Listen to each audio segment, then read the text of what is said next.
today. One of them is this like really dumb like Russian state-sponsored hacktivism, which is just like we spoke about that in the weekly show as well. It's just like crazy. The other thing we are talking about is this wiper/ransomware attack against Venezuela's state-owned oil company, which you and I both agree probably could maybe be America, which is a bit wild. But before we get into them, because we did talk about them in the weekly show, I wanted to talk about this other piece you've written here, which is about a series of reports that have come out in the last month, all honing in on this this topic, which is everyone's reliance on Chinese manufacturers when it comes to the renewable energy transition. So whether we're talking about solar inverters or grid-connected batteries or whatever, like all of this stuff is coming from China. And, you know, this is a country that in its spare time tasks its academics and military people with writing peer-reviewed academic papers about how one might best attack America's electricity grid. Seems like maybe not the best place to get your grid equipment from. Yeah. So this really strikes me like the Huawei debate back in the day, where people were concerned about having Huawei and ZTE telecommunications equipment in their 5G networks. But it seems like it's actually a whole lot worse. And so the big picture, stepping back, is that China's massively investing in electrification of its energy grid, or its energy supply systems, like replacing oil, replacing coal to some degree. And the country's so large that it's just rolling out a huge amount of equipment, and it's building it at very competitive prices. And it's essentially become a sort of dominant player in many parts of, many factors of what you need for an electricity grid. And this has all been happening, and Western countries are now somewhat dependent for many of those things. Like, it's not just batteries, it's not just inverters, but other parts of the electrical grid. And the Huawei debate always felt somewhat theoretical. Like, there was no actual evidence of bad things like sabotage being actually considered.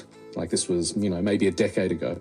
But nowadays, we've got Volt Typhoon, which is that Chinese group that is going around pre-positioning in critical infrastructure, apparently for the purpose of sabotage. So you have a very clear intent coupled with the dependence. It's not like you've got several other, for some of these types of equipment, it's not like you've got several other competitive firms. China is the dominant player. And so it seems like we're in much worse of a pickle than we were back in the day. And the other thing that strikes me is that these types of equipment are, there's actually an example of a Chinese manufacturer flicking the switch and turning off their inverters. Now, this was a commercial dispute. It's a commercial dispute. That's what makes it so funny, is like somebody like violated their reseller agreement or something. So they just flipped the switch on all of these devices that were sold like outside of the terms of their commercial contract. And, that's all well and good. And I guess they're within their rights to do that because the end user license agreement says so. But it is the sort of thing to make a Western think tanker go, Yeah. So this was, I really struggle to think that a Western manufacturer would do that. So it kind of displays a different mindset, a very, quite brutal mindset, frankly, of... Well, now they're beating us at capitalism, which is, quite the achievement considering their history. So I went into reading these different reports as I do, with a fair bit of skepticism. I think it's quite easy to take a China bad perspective, and there's definitely people who take that regardless of what the facts are. But the more I read, the more concerned I got, and it's kind of a topic that is, it's snuck up on me until now. I knew there was a lot of Chinese solar-based inverters, but I didn't realise how much of the entire grid was dependent.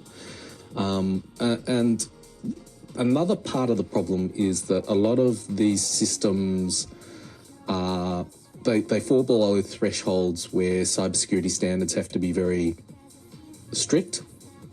maybe very strict is too strong a word, but and so there's a lot of them that can sneak under the under the bar without a whole lot of oversight or review or whatever. And so any one system is not that important, but when you've got tons and tons of them, it becomes quite significant. I mean, we've seen various research papers as well from people saying, you could use these vulnerabilities in various inverters and whatnot to trigger cascading failures on the grid and whatnot. I mean, it does. This is the problem when you're trying to look at a topic like this, is it just does sound a little bit hysterical and unrealistic.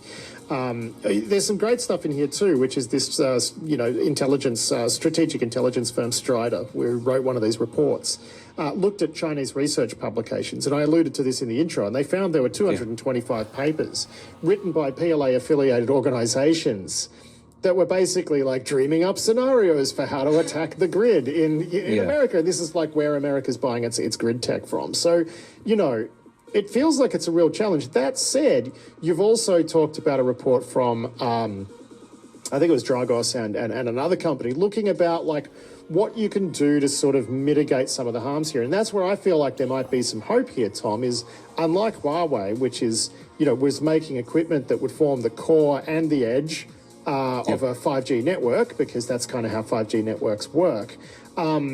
These things, at least from a sort of internet comms perspective, are a little bit simpler, and you might be able to architect your way out of this. Was that the vibe from the Dragos report? Yeah, I thought that it's a very tricky problem when you're relying on an adversary for equipment. But I think you're right that the whole purpose of 5G equipment is to talk to other stuff. And so it's quite hard to say, well, you cannot talk to this. Like, how do you firewall a network? Like, that's the whole point, is to talk to other stuff. And the electricity equipment is like what it's trying to do is more defined. So at least in theory, there's some hope there that you can do a more convincing job locking it down. Not maybe a perfect job, but I think that the compensating controls are more robust, perhaps, is a way to say it. Yeah, I mean, I've seen some idiotic politics seep into this issue in the past as well. As an Australian politician, I won't name him, but I think the joke about him is he seems like he was bioengineered in an IPA laboratory, right? The IPA is a conservative think tank here in Australia.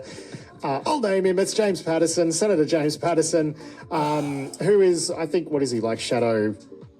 Probably got a few portfolios given the lack of members his party has at the moment, but he put out a release a couple of years ago saying that the government was putting Australian national security at risk because it was allowing vulnerable Chinese solar tech to be installed into Australian households. Now, look, I mean, is the security of Chinese tech being installed into Australian households something worthy of scrutiny? Absolutely. Hello? Oh, you don't need my help then? Right now. All right, bye. Okay, bye.